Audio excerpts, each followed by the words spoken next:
Luke chapter 17 verses 14 to 16. 17 verses 14 verses 14 to 16. Okay, ulit. Okay.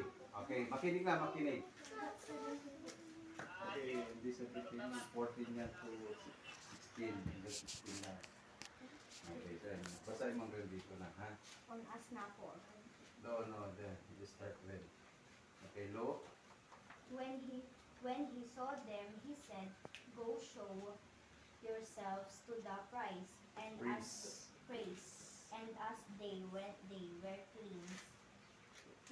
One of them, when he saw he was healed, came back, praising God in a loud voice. He threw himself at Jesus' feet and thanked him. And he was a Samaritan. Okay. Pinatay mo po. Yan. So, una tayo. So, ang binasa niya, the book of Luke, chapter 17, verses 14 to 16. Okay. So, ito yung 10 kitongin, no? 10 leprosy. O, wala mo na magsalita. Makinig muna tayo, okay? Makinig muna. Huwag mo na mag-talk, please. Okay? You listen. Okay. So, 10 kitongin sa English ay 10 leprosy. So, ang leprosy, ito ay ketong, nakakahawa siya. So, ang mga leprosy na may sakit, sila ay out of society. Hindi sila nakahiyubilo sa tao, parang ganito. Hindi sila pwedeng pumasok sa ganitong pagtitipon kasi may lugar lang sila para doon sila manirahan. Now, narinig nila si Jesus ay dadaan doon.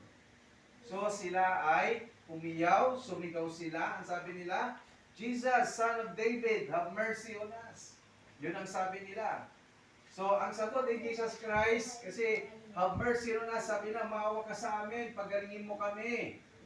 Miss na namin pamilya namin. Hindi kami makauwi. Dito lang kami. Ha? So, sabi ni Jesus Christ, go to the priest and be examined. Pumunta kayo sa mga pare at kayo ay examinin nila.